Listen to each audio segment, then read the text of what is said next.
No meu segundo livro, Firma Irreconhecível, de 2009, eu publiquei um poema no qual eu homenageio três nomes extremamente importantes para mim: João Cabral de Melo Neto, Paulinho da Viola e Tom Zé. É uma homenagem aos três. O nome do poema é Cabral com ímpares, né? E é uma espécie de um pastiche assumidamente mal esboceteado, mal rascunhado, né? E um tanto quanto pelo avesso, sem deixar de ser profundamente respeitoso e afetuoso, porque são três artistas que eu admiro demais, né? Mas eu fiz uma brincadeira, né? Quando eu percebi o quanto havia uma disparidade entre esses três nomes que eu estava homenageando. Cabral, Paulinho da Viola e Tom Zé são muito díspares. Se são díspares, são também ímpares. Né? E aí eu comecei a brincar, como o Cabral tem a famosa, a conhecidíssima fixação pelo número par, pelo 4, pelo 8. Eu comecei a brincar daí e a fazer o meu pastiche mal esboceteado daí. Né? Brincando com versos ímpares, com estrofes com números de versos ímpares, sílabas ímpares. Enfim, ficou isso aqui que eu vou ler para vocês. Dividido em 7 partes. Cabral com ímpares. 1. O véu continua, Cabral. Apesar do heroísmo do teu sol a punhaladas, ou mesmo a golpes de aspirina. É que persistem essas sombras, e sei que não é só comigo. Nem somente é letra em livro que a redondilha desmancha. O 4, 8 e o 16 tentam, Cabral, empalar-me em geometria. Mas o ímpar, imperfeito e impertinente que priva em minha fala íntima, não dói como devia. A fala deste renitente, em público, ainda se equilibra. E ao velar o acabamento, desvela a própria deriva, não por misteriosamente, mas pelo espesso do que vive. 2. 4 quadras de quadrão em 16ª centina, por cultivar o inenfático que ao ouvido desafina, ressoam onde não se espera, expelidas à revelia, em lâmina cega de véspera, em trama de trava-língua, que é quando se adormece fugindo-se ao sol da vigília. E reincidente e temerário, o véu, Cabral, se incidia, mas não necessariamente em velame de perfídia. Véu somente, sombra somente, no papel a letra escrita. Incide a certo intervalo em que o sol se silencia, e a mudez pode não ser que seja o final da partida. Dizer, a mudez pode não ser sublime que a boca saliva.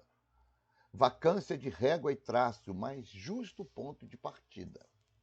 E mesmo a mudez do sol no esgoto da enxovia, por simples dado de lembrança, cresce como parasita quando trava a língua destrava a timidez da desídia, que a inércia também pode subordinar-se a armadilhas, as quais submetem os silêncios a ordenações adjetivas, que vendem ardis à distância como substâncias ferinas. 3. Mas não era isso, Cabral, que na verdade me movia. Movia-me o moto contínuo da dialética obsessiva, até o limite onde o não encontra outro não resoluto, de negar o que quer que exista por vadiagem ou estudo. A vadiagem, Cabral, ensina o que não o estudo. Assim como o estudo nem sempre povoa um museu de tudo que a vadiagem pode descartar em cestro mudo. A brecha por onde o estulto entra no papel do sisudo, o mesmo de quem é estulto e veste roupa de sisudo. A roupa, o papel, a atitude são todo o tudo do estulto. 4. Por desse exemplo, Tom Zé e seu zunir de estilingue, a extinguir a canção pássara tão logo sua pedra a atinge. Em Tom Zé o não é severo, embora semelha despiste de quem se achega à arapuca pela atração do alpiste. E uma vez preso na gaiola, lhe devora tudo em torno do que é ardil de alimento. As finas artes que a compõem, metal ou madeiramento, incorporam-se ao corpo tal comedouro e poleiro. Mas o plástico de onde bebe vaza a água que tem dentro. Garganta, som, canto, ventre, trinca canção, trincha ferro, maçarico esmerilamento, sem lugar para o canoro flauteado do lamento, que o ouvido na concha ouça. Voz de mar, mas não da carne, a qual, a despeito do ouvido, trabalhou em ressofrimento grossa bátega de mangue, pedra rija de endormido parida por boca náufraga, burilada a indiferença de qualquer divina crença, movida a mode sabença e estridência de esmeril.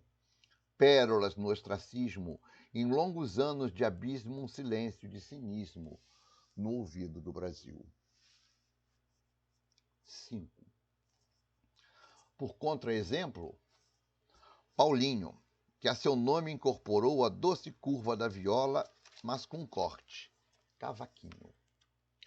Por contra-exemplo de Tom Zé, a coleção de Paulinho, que um mestre seu nomeou coleção de passarinhos, rouxinós de arrabalde, gaturamos do longínquo, em Paulinho, a canção pássara não teme a pedra que a extingue. Não mais canções, não mais pássaros, sabe que no mundo existem, e ele os leva então na voz e dentro de si. Inquilinos não em gaiola acoitados ou presos em si clandestinos, porém mais como passageiros a descer o velho Chico, no curso de tanta água, tendo o mar como destino, mas antes do mar tanta água a atravessar desmedida, que a canção pássara que a passa pervaga um curso intestino não desfraldada como em mar, mas destilada em alambique, e desce em Oswaldo Cruz articulando um repique, o repouso dos dormentes, a mordente voz dos trilhos. 6. A bigorna da araponga grita ao sol a palo seco. Secura do próprio sol a calcinar, até o eco, que reduz então crestado a araponga ao esqueleto. Assim sobrevive Tom Zé, melhor dizer, supervive. Analfabetizado ao ler súbito um dia Euclides, quando se abriram os sertões, agora em página de livro. A página maçarico a inflamar o que já havia desde sempre sido vivido. Ausência de sombra e água, ausência de letra em livro a reclamar o alarme. A lágrima de pedra rola, lágrima lisa, sem limo, mas não como um seixo rolado.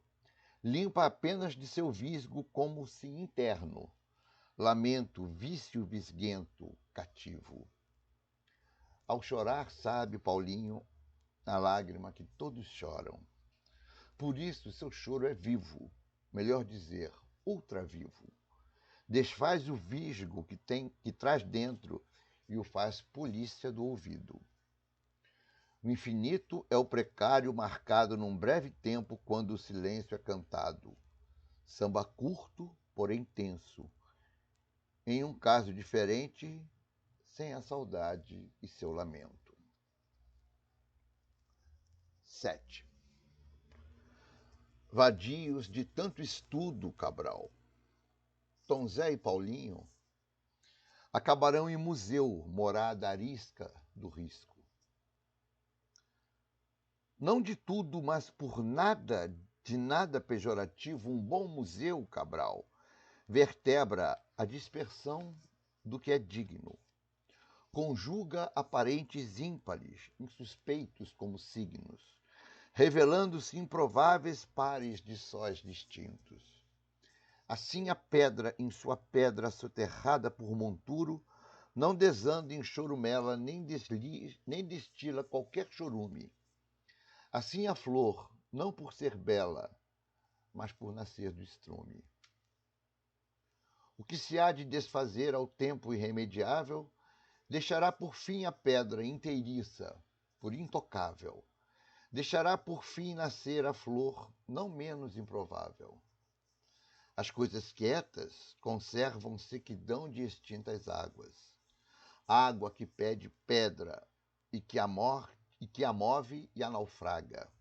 E em paisagens submersas suspeita-se o que não é água, mais que a letra, a voz gravada, flauta que jogaste fora por fluidez desprezada, ameaça de transbordo, como sempre, qualquer água onde pousa o canoro contrabando de passarinhos, de avião do Irará, de ônibus, de Botafogo.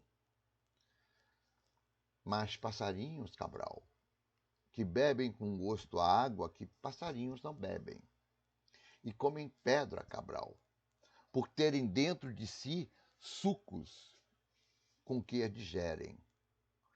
De sol a espessura, e tal que não esmaece, de duros ofícios, biscates, baralhos, peixes de feira, brancura de alvaiades sobre o negrume da pele, didática que se adquire ou pré-didática em pedreira, lâmina da voz metal, berceuse de britadeira, ou corte certo de alfaiate no anônimo da vida inteira, entre automóveis, carroças, pó de fuligem, caliça, entranhada no encardido curtume vivo da pele, em contraste com a cal, como tu mesmo preferes.